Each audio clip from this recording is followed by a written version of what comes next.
Galvanometer एक ऐसा device है जिसका काम हम लोग करते हैं क्या यूज़ करने में, जिसका यूज़ करते हैं करंट को मेजर करने में। किसी भी सर्किट के किसी भी ब्रांच में करंट की वैल्यू क्या है वो पता करने के लिए हम लोग जो डिवाइस यूज़ करते हैं वो है गैल्वेनोमीटर। इसका सिंबल इस प्रकार से होता है, ऐसे एरो लगे रहते हैं, या फिर ऐसे बीच में स्मॉल जी लिखा हुआ रहेगा या फिर कैपिटल जी लिखा हुआ रहेगा। इसमें डायरेक्शन ऑफ करंट पे भी डिपेंड करता है, पर वो बात हम ईएमआई इलेक्ट्रोमैग्नेटिक इंडक्शन से पढ़ेंगे। राइट की तरफ कब डिफ्लेक्ट होगा, लेफ्ट की तरफ कब डिफ्लेक्ट होगा। तो ये जो गैल्वेनोमीटर है इसका काम है करंट मेजर करना। बट ये कैसा करंट मेजर करता है? स्मॉल अमाउंट ऑफ करंट को मेजर करता है। बड़े करंट में इसकी वैल्यू जो है, ये जो डिवाइस है वो कोलैप्स हो जाती है, जल जाती है। तो स्मॉल अमाउंट ऑफ करंट को मेजर करता है। सर्किट में कैसे कनेक्ट करते हैं, किसी भी ब्रांच में अगर हमको करंट मेजर करना है, जैसे मान लीजिए ये बैटरी है, ये रेजिस्टेंस है, ये वाला सर्किट है, यहाँ पर भी हमने एक रेजिस्टेंस लगा दिए और इधर भी एक रेजिस्टेंस लगा दिए। मान लीजिए इस ब्रांच में हमको करंट मेजर करना, तो जिस ब्रांच में करंट मेजर करना है उस ब्रांच में हम गैल्वेनोमीटर सीरीज में कनेक्ट कर देते हैं। तो थोड़ा सा इसके बारे में लिखेंगे।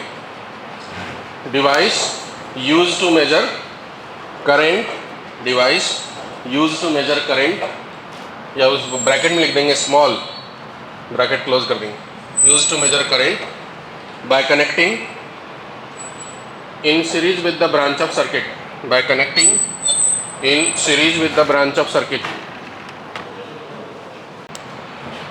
एमीटर जो है वो गैल्वेनोमीटर का ही बड़ा रूप है। इसे हम लोग ए से दिखाते हैं। इसका भी काम है करंट को मेजर करना, करंट मेजर करना। ये लार्ज अमाउंट ऑफ करंट को भी मेजर कर सकता है, स्मॉल अमाउंट ऑफ करंट को भी मेजर कर सकता है। इसे बनाने के लिए हम लोग गैल्वेनोमीटर का ही यूज करते हैं। बस गैल्वेनोमीटर के पैरेलल में एक बहुत स्मॉल रेजिस्टेंस लगाते हैं जिसका नाम है शंट। स्मॉल रेजिस्टेंस बहुत स्मॉल होना चाहिए, आइडियल केस में तो 0 होना चाहिए, वेरी स्मॉल। इसको कहते हैं हम लोग शंट।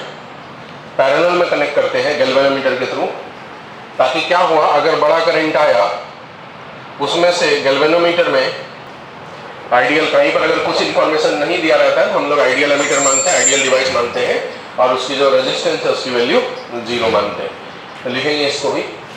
इसमें देखो कैसे वर्क करता है, क्योंकि पैरेलल है गैल्वेनोमीटर और शंट, तो इस दोनों के क्रॉस जो वोल्टेज होंगे वो सेम होंगे।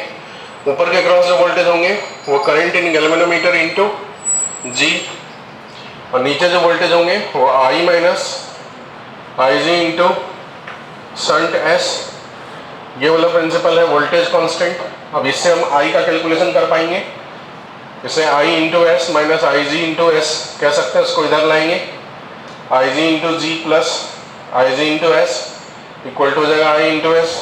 यहाँ से अगर हमको आई का कैलकुलेशन करना है तो यहाँ आई जी कॉमन हो जाएगा, ऊपर हो जाएगा जी प्लस एस बाय एस।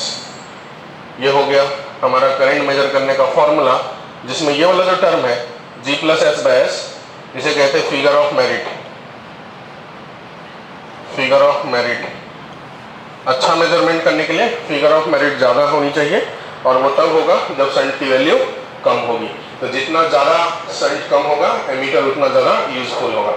इस प्रोसेस में भी कभी कभी रेजिस्टेंस ऑफ एमीटर बोलेगा निकालने, तो ये दोनों पैरेलल है, तो पैरेलल का जो इक्विवेलेंट रेजिस्टेंस होता है वो फॉर्मूला लगाएंगे, जी into S by ji plus S. आपको पूछा जाएगा कि एमीटर जो है अप्रॉक्स रीडिंग करेगा कि एग्जैक्ट, तो बताओ तो क्या करेगा? एमीटर एग्जैक्ट रीडिंग करता है कि अप्रॉक्स करता है? क्या करता है? अप्रॉक्स करता है, क्योंकि एमीटर अगर नहीं था सर्किट में, मान लो आइडियल एमीटर नहीं है ये, तो जो भी एमीटर है, एमीटर अगर सर्किट में नहीं था तो यहाँ जो करंट की वैल्यू थी वो क्या थी? बिना एमीटर के, विदाउट एमीटर, विदाउट एमीटर जो करंट की वैल्यू थी वो वोल्टेज बाय रेजिस्टेंस थी, बराबर। अब एमीटर के लगा दिए तो करंट की वैल्यू क्या होगी? विथ एमीटर, पहले की voltage by resistance plus resistance of ammeter. तो एक्चुअली में रेजिस्टेंस ऑफ एमीटर ऐड हो गया। आइडियल एमीटर होगा तो रेजिस्टेंस उसकी क्या हो जाएगी? 0। आइडियल तो सिर्फ थ्योरी में रहता है, प्रैक्टिकली तो होता नहीं है। तो अगर ये जीरो नहीं है, जीरो से कुछ ना कुछ बड़ा है, तो रेजिस्टेंस की इफेक्टिव वैल्यू बड़ी होगी, मतलब करंट की वैल्यू कम हो गई, छोटी हो गई। इसका मतलब एमीटर जो है कैसा रीडिंग करेगा, अप्रॉक्स रीडिंग करेगा, उसमें भी एग्जैक्ट से थोड़ा कम या एग्जैक्ट से ज्यादा, एग्जैक्ट से कम रीड करेगा, छोटा रीड करेगा, ठीक है। आइडियल केस में थ्योरेटिकली एग्जैक्ट रीडिंग कर सकता है, कब कब जब एमीटर की रेजिस्टेंस जीरो हो, ठीक है। तब उसके जगह जीरो आ जाएगा तो पहले का करंट बाद का करंट सेम होगा, मतलब एग्जैक्ट रीडिंग हो जाएगी। लेकिन ये सब थ्योरेटिकल बात है, तो लिखेंगे फिर एमीटर के बारे में। Electrical device used to measure current, electrical device used to measure current,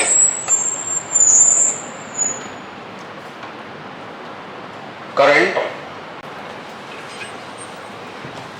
लिखिए, एक लाइन और लिखेंगे। Any galvanometer can be converted to ammeter,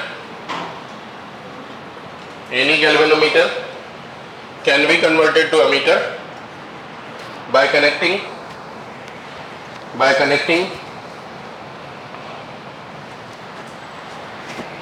a very small resistance known as shunt, very small resistance known as shunt in parallel with galvanometer, in parallel with galvanometer।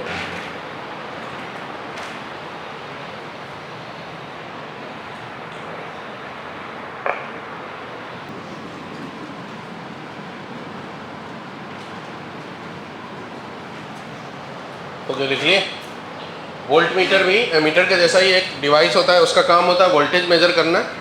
कैसे बनाते हैं, तो galvanometer को ही volt meter में convert करते हैं bye connecting very high resistance in series. ये पूरा डिवाइस को हम वोल्ट मीटर कहते हैं। ऐसा डिवाइस, ऐसा रेजिस्टेंस जिसकी वैल्यू बहुत ज़्यादा हो, आइडियल केस में इनफाइनाइट होना चाहिए, तो इसे कहते हैं हम लोग वोल्ट मीटर। सिंबल है इसका V, ऐसा डिनोट करते हैं। आइडियल केस में मतलब रेजिस्टेंस ऑफ वोल्ट मीटर की बात करेंगे तो R प्लस गैल्वेनोमीटर की रेजिस्टेंस हो जाएगी।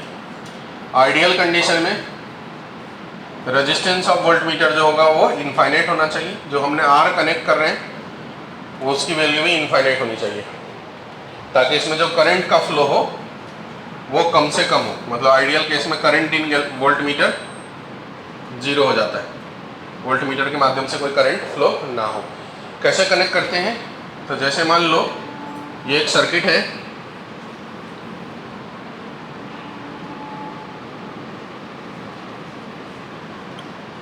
इसमें हमको इसके अक्रॉस वोल्टेज मेजर करना है, तो हम वोल्ट मीटर को इसके पैरेलल में कनेक्ट करेंगे ताकि ये रीडिंग दे। ये भी कैसी रीडिंग देगी, एग्जैक्ट देगी कि अप्रॉक्स देगी, तो अप्रॉक्स रीडिंग देगी, क्योंकि यहाँ से जो करंट आया, अगर ये वोल्ट मीटर नहीं होता तो करंट की वैल्यू इससे जाती। अभी उस करंट का कुछ हिस्सा इधर से पास होगा, कुछ हिस्सा इधर से पास होगा, तो वो रीड करेगा जो इसके अक्रॉस करंट पास हो रहा है इनटू ये रेजिस्टेंस।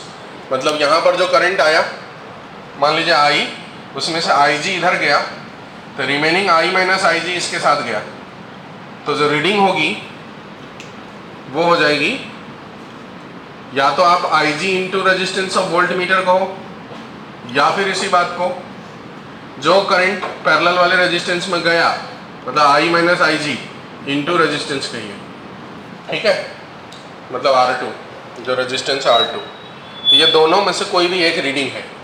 अब ये रीडिंग अगर है तो पहले I इंटू R था, और अभी जो है I minus IG into R है, तो पहले से ये क्या हुआ, कम हुआ कि ज़्यादा, पहले से कम हुआ। एक इम्पैक्ट और क्रिएट होता है, वोल्ट मीटर की कुछ ना कुछ रेजिस्टेंस है, वो पैरेलल में कनेक्ट हुआ, तो पैरेलल में कनेक्ट हुआ तो वो एक्चुअली में क्या करता है, रेजिस्टेंस की नेट वैल्यू को चेंज कर देता है, क्योंकि जब ये पैरेलल में है तो पैरेलल में रेजिस्टेंस की जो इफेक्टिव वैल्यू होती है हर इंडिविजुअल से छोटी होती है, पता है ना आपको। तो यहाँ जो पहले रेजिस्टेंस था R2 था, अब जो रेजिस्टेंस होगी वो R2 से थोड़ी छोटी प्लस R1 होगी, तो वो मेन करंट को भी बदल देता है, ठीक है। और अगर आइडियल रहेगा तो ही मेन करंट को नहीं बदलेगा, मतलब आइडियल केस में रियल जो एक्चुअल डेटा है वो मेजर करेगा, जो कि थ्योरेटिकल बात है। बाकी सभी सिचुएशंस में वो अप्रॉक्स रीडिंग करेगा, ठीक है। तो लिखो इस बात को वोल्ट मीटर के बारे में। Device used to measure voltage, device used to measure voltage by connecting in parallel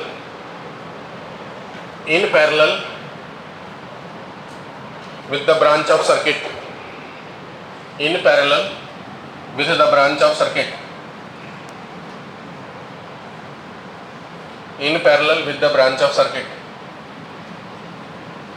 अगला line, it gives approx reading, it gives approx reading. अच्छा, ये जितने भी नॉर्मल डिवाइस हैं, गैल्वेनोमीटर, वोल्टमीटर, एमीटर, ये सब सिर्फ और सिर्फ डीसी करंट मेजर करते हैं. एसी करंट में अगर इसे लगा देंगे तो क्या देगा रीडिंग? बताओ, गलती से एसी में सर्किट में लगा दिया तो क्या देगा रीडिंग? रीडिंग जीरो देगा. क्या देगा? रीडिंग जीरो, क्योंकि ये काम एसी सर्किट के लिए नहीं करता. तो एसी सर्किट के लिए दूसरे इंस्ट्रूमेंट यूज करते हैं. कौन सा इंस्ट्रूमेंट यूज करते हैं? Hot wire instrument. मतलब hot wire galvanometer, hot wire ammeter, hot wire voltmeter. थोड़ा नाम बदल जाता है, थोड़ी उसकी जो है टेक्नोलॉजी वो बदल जाती है. तो दूसरा इंस्ट्रूमेंट यूज होता है. जो दूसरा इंस्ट्रूमेंट यूज होता है एसी में, वो कौन सी रीडिंग देती है? एसी में तो दो प्रकार की रीडिंग होती है, एवरेज और आरएमएस. तो कौन सी रीडिंग देती है? आरएमएस रीडिंग देगी. ठीक है. और जो डीसी है, अगर ये डिवाइस की बात करेंगे तो ये डिवाइस एसी में बाय मिस्टेक आपने कनेक्ट किए, तो बाय मिस्टेक कनेक्ट करने के बाद ये किसी प्रकार का कोई रीडिंग नहीं देगा. मतलब कैसे रीडिंग देगा? जीरो रीडिंग देगा. और जीरो रीडिंग क्यों देगा? क्योंकि एसी का एवरेज वैल्यू जीरो होती है. क्या होती है? ये डिवाइस कैसी मेजर करता है? एवरेज वैल्यू मेजर करता है. ठीक है. तो इसीलिए इसमें क्या, कौन सी रीडिंग मिलेगी हमको? जीरो रीडिंग मिलेगी. इस बात को लिखते हैं. Normal galvanometer, comma voltmeter, comma ammeter. Normal galvanometer, comma voltmeter, comma ammeter can give reading in DC only, can give reading in, yeah, can give reading only in DC circuit. ऐसा only in DC circuit. जहाँ पर लिखे can give reading, reading में arrow लगा के लिख देना average reading. RMS को काट देना. वहाँ पर जहाँ पर रीडिंग आपने लिखे हो, कभी कभी और स्पेसिफिक होके पूछ लेगा आपसे, तो रीडिंग में एवरेज रीडिंग देता है या आरएमएस रीडिंग नहीं देता.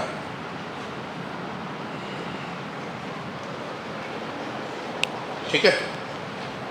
इसी में फुल स्टॉप लगाने के बाद, if by mistake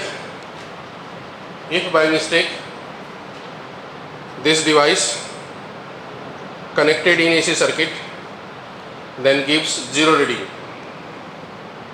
If by mistake this device connected in AC circuit then it gives zero reading. Then it gives zero reading. Zero reading. Zero reading. दूसरा पॉइंट लिखेंगे. For AC we use hot wire instrument to measure current and voltage. Hot wire instrument to measure current and voltage.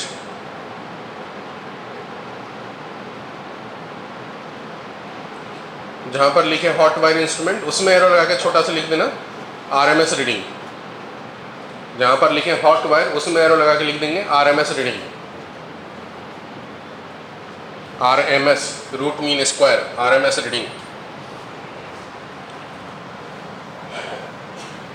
Next लिखेंगे metre bridge.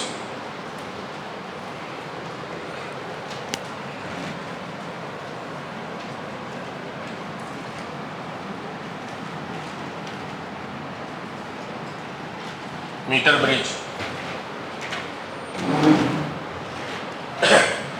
Metre bridge actually में 1 metre लंबा wire हम लोग use करते हैं. इसीलिए इसका नाम है मीटर ब्रिज. इसके हेल्प से हम लोग अननोन रेजिस्टेंस निकालने का प्रयास करते हैं.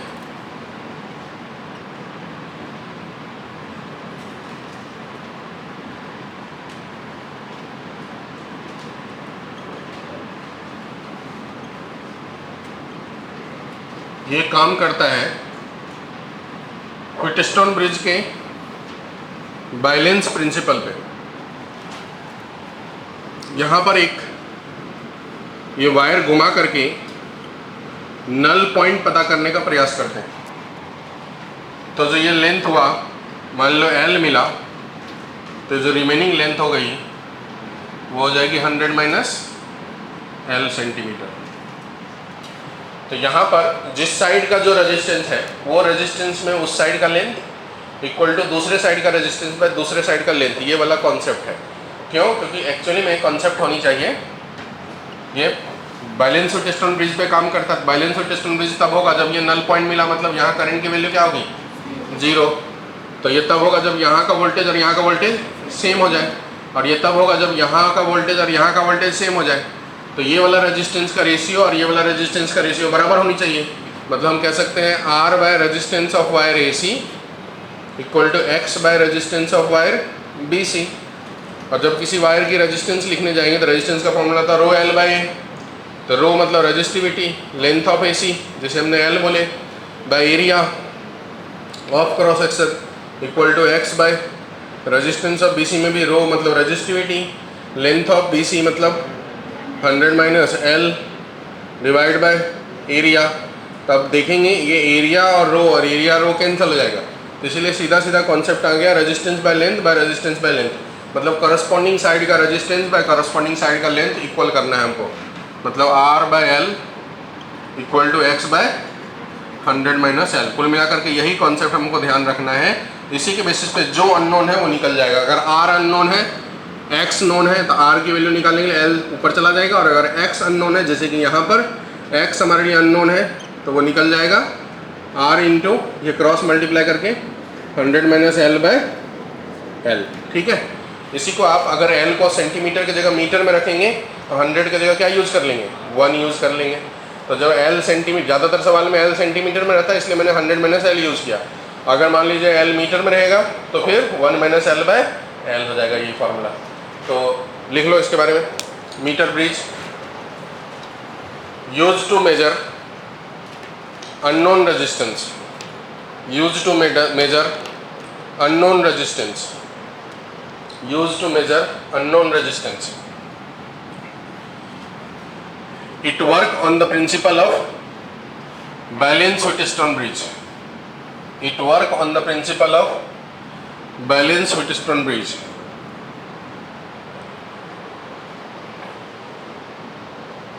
नीचे ये डायग्राम बना दे। अब एक दो सवाल इस पे बेस में देता हूँ, आपको बनानी है।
जैसे ये सवाल बनाने तो x/30 इक्वल टू 10/30 बढ़ गया 70 हो गया, तो x की जो वैल्यू हो जाएगी वो 30/7 ओम।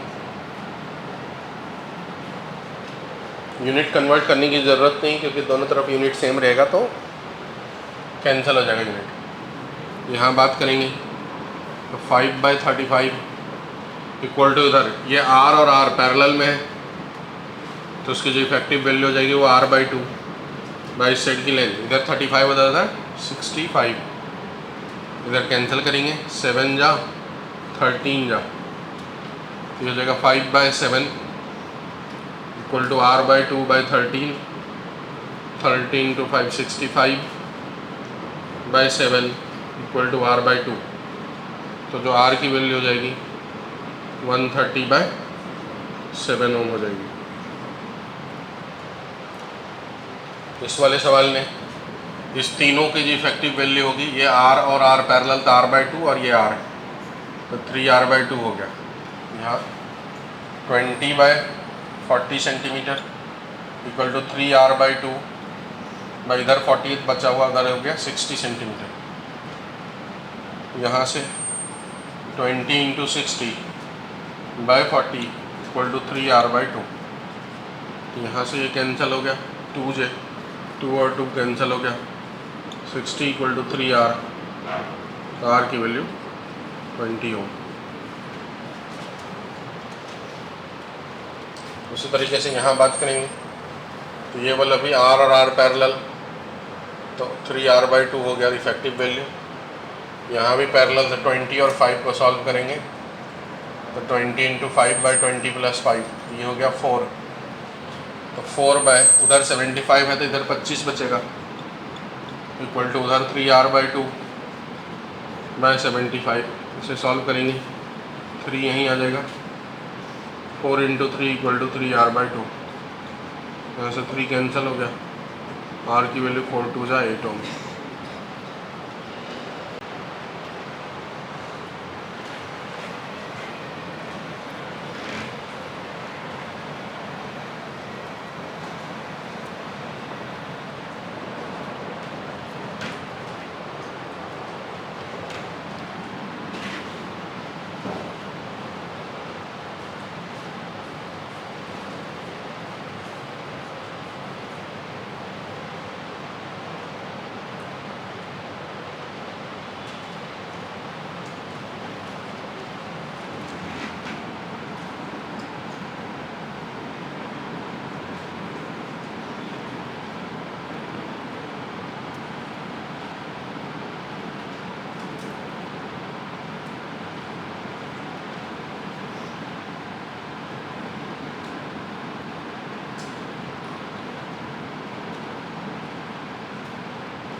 जहाँ वोल्ट मीटर या एमीटर का कोई डेटा नहीं है उसे आप आइडियल मानेंगे, मतलब उसकी रेजिस्टेंस को 0 मानेंगे।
चलो मैं बनाऊँ, हो गए।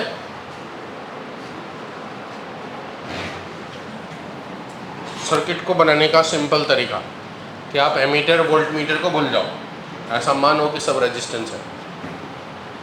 तो पहला काम है आर इक्विवेलेंट पता करना। जहाँ पर गिवन नहीं है वो आइडियल है। तो आर इक्विवेलेंट ये 8 और 12 20 हो गया, ये आइडियल है तो उसको तो इनफाइनाइट मान लेंगे। तो यही रेजिस्टेंस काम आएगी, उसमें करंट जाएगा नहीं। तो ये 20 है, ये 20 40 हो गया। ये 50 और 200 को सॉल्व करेंगे तो 40 मिलेगा।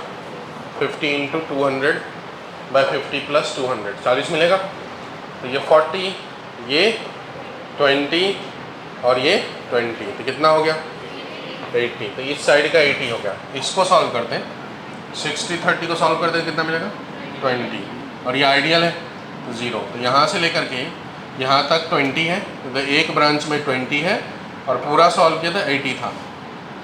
ठीक है, अब 80 20 को सॉल्व करो तो 16 मिलेगा। इसको सॉल्व करेंगे पैरेलल में तो 16 मिलेगा। 16, ये 300 और 600 को सॉल्व करिएगा तो 200 मिलेगा। तो 216 हो गया, 16 प्लस 200, फिर ये 20 प्लस 4 24। तो टोटल सॉल्व करेंगे कितना आया 240। तो आर इक्विवेलेंट की वैल्यू आ गई 240 ओम।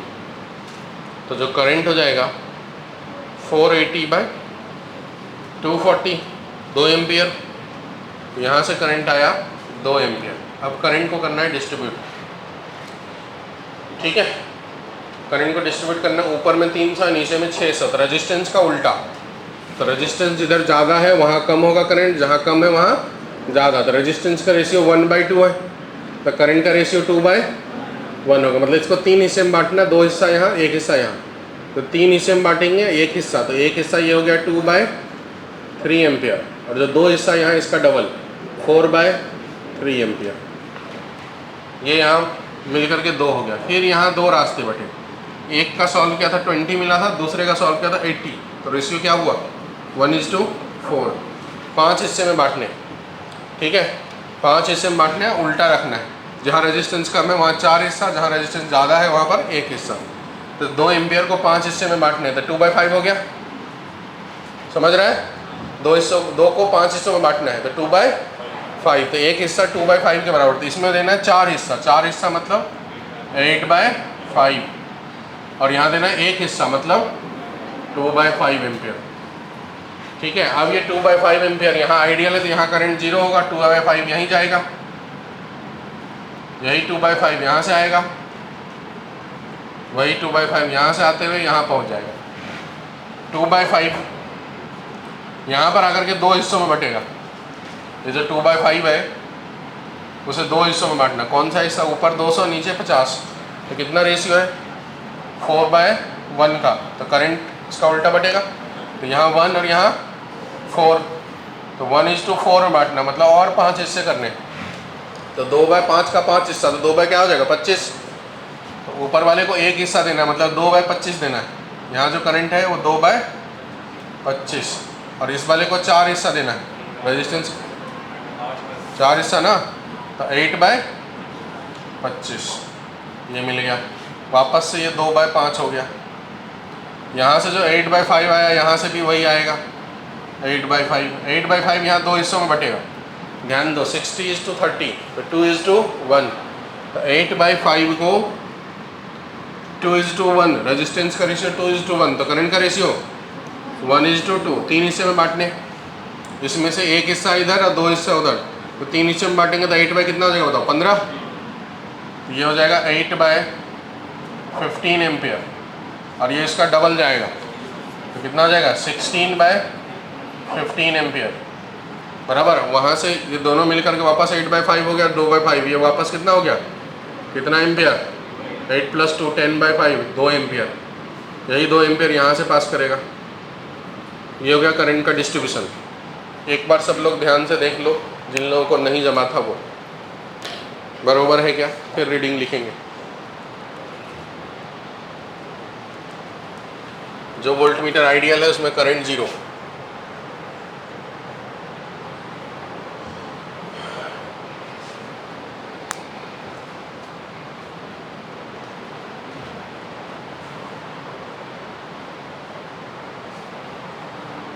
एकदम अच्छे से देखो, गौर से देख लो। सर्किट वाले सवाल सॉल्व इसी से होगा। ये एक पे पकड़ आ जाएगा तो सब सॉल्व हो जाएंगे।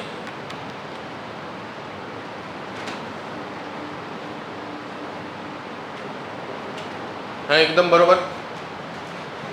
अब रीडिंग की बात करते हैं। तो रीडिंग लिखते हैं अलग से।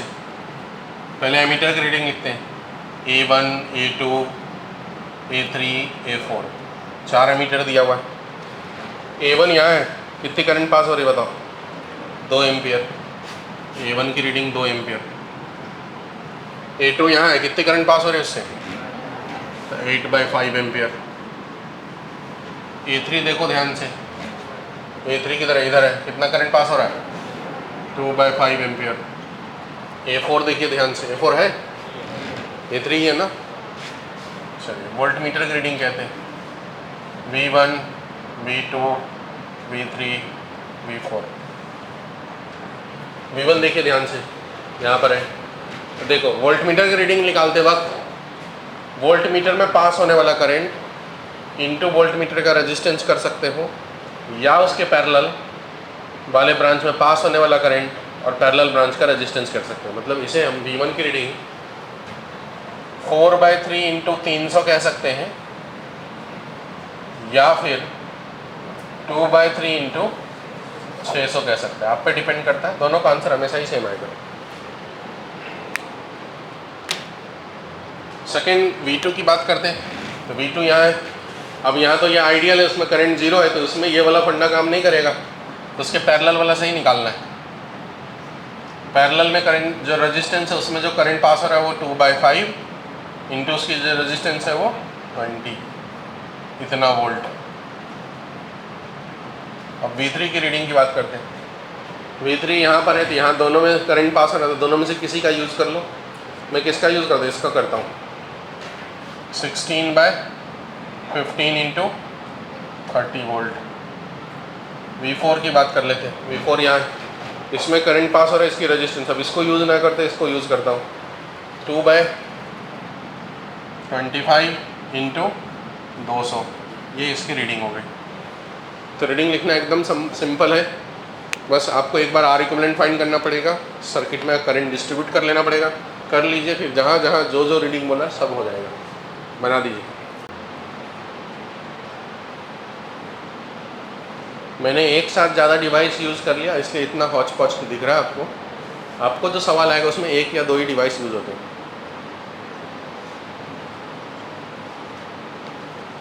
बट ये करने आ जाना चाहिए तो सब आ जाएगा। लोड लेके करोगे तो फंस जाओगे। एकदम दिमाग को ट्रेन करो, ये एकदम चिल्लर बात है। बस उसे पहली बार एक सवाल ध्यान से करना है, इतना ध्यान से समय देके कि बैठ जाए कौन